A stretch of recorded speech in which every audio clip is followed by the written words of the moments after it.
പ്രതി ഹരികുമാർ ഈ കുറ്റം സമ്മതിച്ചിട്ടുള്ളതാണ്.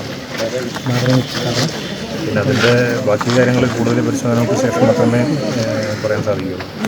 ഇതുവരെ വ്യക്തത വന്നില്ലേ? ഇല്ല, അതിൽ മാനസികമായിട്ട് ചെറിയൊരു പ്രോബ്ലം കൂടിയാണ്. അപ്പോൾ അതുകൊണ്ട് കൂടുതൽ കാര്യങ്ങളെക്കുറിച്ച് കൂടുതൽ മനസ്സിലാക്കുകയും കൂടുതൽ എക്സ്പെർട്ടീസിൻ്റെ സഹായങ്ങൾ ആവശ്യമുണ്ട്.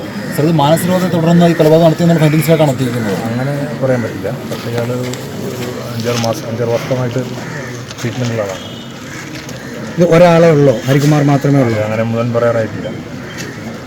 കാര്യങ്ങൾ ഇപ്പോൾ ഇതുവരെ കിട്ടിയിട്ടുള്ള കാര്യങ്ങൾ മുഴുവൻ വിശദമായിട്ട് അന്വേഷണം നടത്തി അതിലെന്തെങ്കിലും വസ്തുതകളുണ്ടോ അല്ലെങ്കിൽ ഈ പറയുന്ന കാര്യങ്ങളിൽ എന്തെങ്കിലും മാറ്റങ്ങളുണ്ടോ എന്നൊക്കെ നമ്മൾ കൂടുതൽ പരിശോധന ചെയ്തെങ്കിൽ മാത്രമേ അറിയാൻ പറ്റൂ. ഇന്നൊരു ജോലിസിനെ ചോദ്യം ചെയ്യുന്നതുമായി ബന്ധപ്പെട്ട് കൊണ്ടുവന്നിരുന്നു. അദ്ദേഹത്തിന് ഇതുമായി എന്തെങ്കിലും പങ്കുണ്ടോ?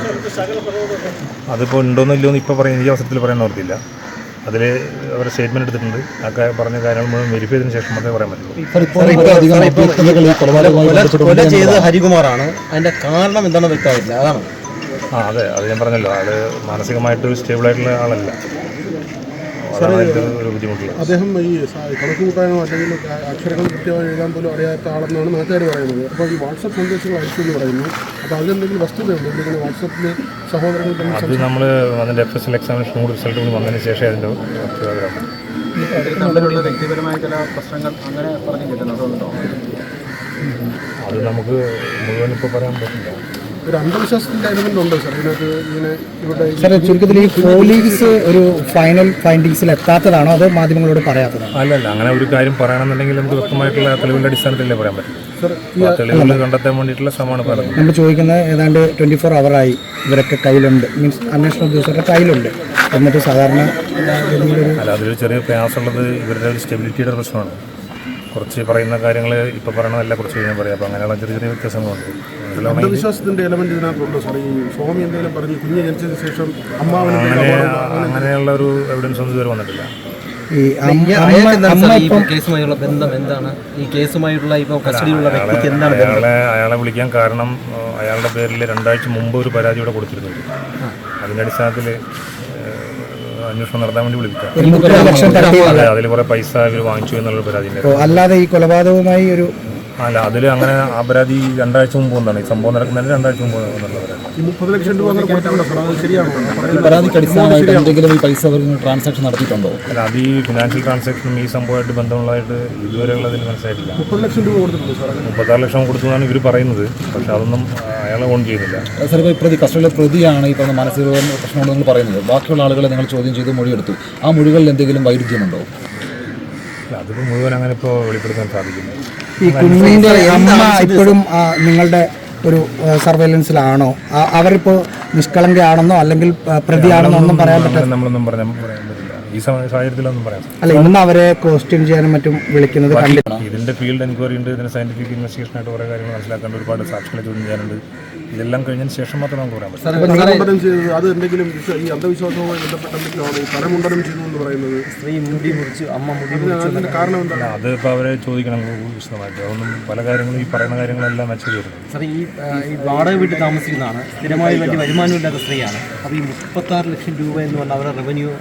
ഞാൻ പറഞ്ഞത് അതെല്ലാം നമുക്ക് വിശദമായിട്ടുള്ള പരിശോധനയ്ക്ക് ശേഷമല്ലേ അറിയാൻ പറ്റുള്ളൂ ആരാണ് ഈ പൈസ കൊടുത്തത്.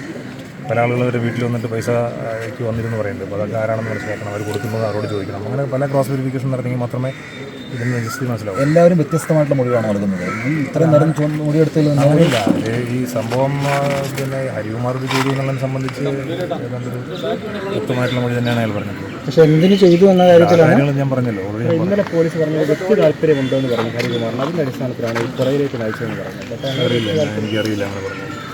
ചിലപ്പോൾ ഈ ഹരികുമാർ ഈ കൊലപാതകം ചെയ്തു എന്ന കാര്യത്തെക്കുറിച്ച് കുടുംബത്തിൻ്റെ അഭിപ്രായം എന്താണ്? കുടുംബം അങ്ങനെ ഒരു ജനറൽ അഭിപ്രായം പറഞ്ഞാൽ ഒരു കാര്യമില്ല. അങ്ങനെ പറയാൻ പാടില്ല. കുടുംബത്തിന് ഒരു ഞെട്ടലോ അല്ലെങ്കിൽ കുടുംബം ഇതിനകത്ത് ആശുപത്രിയൊന്നും പറയുന്നില്ല. നമ്മളൊരു ഇൻവെസ്റ്റിഗേഷൻ ബേസ് ചെയ്ത് മാത്രമേ. സാർ, ഒറ്റ ഈ ജോൾസിനെ ഈ പറയുന്ന ലേഡിയെ പരിചയമുണ്ട് എന്ന് പറയുന്നുണ്ട്. ഹരികുമാറിൻ്റെയോ അല്ലെങ്കിൽ ഹരികുമാറിൻ്റെ ഈ പറയുന്ന കുട്ടിയുടെ അമ്മയോ ഏതെങ്കിലും ഘട്ടത്തിൽ അറിയാമെന്ന് ഈ ജോൾസ്യൻ പറയുന്നുണ്ടോ? പരിചയമുണ്ട്, അവരവിടെ പോയിരുന്നു, വ്യക്തിപരമായി പല കാര്യങ്ങളും പറഞ്ഞിട്ടുണ്ട്. പക്ഷെ അതൊക്കെ ഒന്ന് ഉറപ്പിക്കണമെങ്കിൽ നമുക്ക് 2 ദിവസം സമയം എടുക്കണം. സാർ, ഇയാൾക്ക് എത്ര നാളായി മാനസിക പ്രശ്നമുണ്ട്? അവർ പറയുന്നത് ഒരു 6-7 വർഷമായിട്ടുണ്ട്. അല്ല, നമ്മളത് പോലീസ് നിലയിൽ അത് അന്വേഷിച്ചു. മാനസിക പ്രശ്നത്തിൽ നേരിടുന്ന ആളാണ്. ഡോക്ടറെ കണ്ട് ചോദിക്കുമ്പോൾ ഡോക്ടേഴ്സിനെ കണ്ട് ചോദിക്കണം. അങ്ങനെ നിലവിൽ ട്രീറ്റ്മെന്റ് നടത്തുന്നുണ്ടോ സാർ? നിലവിൽ മാനസിക ഇപ്പോൾ അയാൾ ടാബ്ലറ്റ്സ് കഴിക്കേണ്ടതെന്നാണ് പറയുന്നത്. അല്ല അത് ഇതുവരെ അങ്ങനെ ഡോക്ടറുമായി ഒരാശയവും അത് നടത്തിക്കൊണ്ടിരിക്കുകയാണ്. കൃത്യം നടത്തിയ ഒരാളെ ഒരു മാനസിക രോഗിയാക്കി ചിത്രീകരിക്കുന്ന രീതിയിലേക്ക് പോവുകയാണ്. അങ്ങനെ പറഞ്ഞിട്ടില്ല. ഞാനങ്ങനെ പറഞ്ഞു. അല്ല സാർ, ഇതിനകത്ത് പ്രശ്നം നമ്മൾ നേരത്തെ ചോദിച്ചാൽ അല്ല സാർ, ഇതിനകത്ത് ഇപ്പം എന്താ പ്രശ്നം വെച്ചാൽ പോലീസിൻ്റെ കയ്യിൽ ഒരു ദിവസം ഫുള്ള് ഈ പ്രതിയുണ്ട്. ഒരു ദിവസം ഇപ്പോൾ ടെക്നിക്കലി പറഞ്ഞാൽ ഒരു ദിവസത്തിൽ കൂടുതൽ കയ്യിലുണ്ട്. എന്നിട്ടും ഈ മാനസിക രോഗിയാണെന്ന് പറയുമ്പോൾ അതാണോ അല്ലയോ എന്ന് പരിശോധിക്കാനുള്ള സംവിധാനം ഇത്രയും സമയം പോലീസ് എടുക്കുക. പ്രാഥമികമായിട്ട് അയാൾ സംസാരിക്കുന്ന സമയത്ത് അയാളൊരു നോർമലല്ല. സാർ ഇയാൾ ലഹരി ഉപയോഗിക്കുന്ന ആളായിരുന്നു. അങ്ങനെ തെളിവുകളൊന്നും നോക്കിയിട്ടില്ല. ജോസിന്റെ വീട്ടിൽ ഏതാണ്ട് 10 ദിവസത്തോളം ഇയാൾ ജോലിക്ക് പോകുന്നു പറയുന്നത്. അങ്ങനെ പറയുന്നുണ്ട്. മെന്റലി സ്റ്റേബിൾ അല്ലാത്ത ഒരാളങ്ങനെ ജോലിക്ക് പോകുന്നു. അതൊക്കെ നോക്കണം. അത് ഏത് കാലഘട്ടത്തിലായിരുന്നു ഉണ്ടായിരുന്നത്. അല്ല, ഏറ്റവും അവസാനം ഇദ്ദേഹം ആലപ്പുഴയിൽ ജോലി ചെയ്യുന്നു എന്നാണ് പറഞ്ഞത്. അതുകൊണ്ടാണ് ചോദിക്കുന്നത്. സ്വാഭാവികമായിട്ടും മെൻ്റലി സ്റ്റേബിൾ അല്ലാത്ത ഒരാൾ പല സ്ഥലത്ത് ജോലി ചെയ്തിട്ടുണ്ട്. ഏറ്റവും അവസാനം ആലപ്പുഴയിൽ ഒരാളുടെ അടുത്തായിരുന്നു ഉണ്ടായിരുന്നത്. സ്വാഭാവികമായിട്ടും ഒരാൾ ഒരു ജോലിക്ക് വയ്ക്കുമ്പോൾ അയാളുടെ സ്റ്റെബിലിറ്റി നോക്കുമല്ലോ. പരിശോധിച്ച് മാത്രമേ നമുക്ക് പറയാൻ പറ്റൂ. ഇപ്പോൾ അമ്മയ്ക്കെതിരെ ഭർത്താവ് ശ്രീധുവിനെ കൂടി അങ്ങനെ എന്തെങ്കിലും ഉണ്ടോ? കാരണം അവരുടെ പങ്ക് അന്വേഷിക്കണം, അവർക്ക് സംശയമുണ്ട്, അങ്ങനെ എന്തെങ്കിലും പറഞ്ഞിട്ടുണ്ടോ? ശ്രീധുവിനെതിരെ ആരെങ്കിലും ഇതിൽ കൂടുതലൊന്നും പറയുന്നില്ല.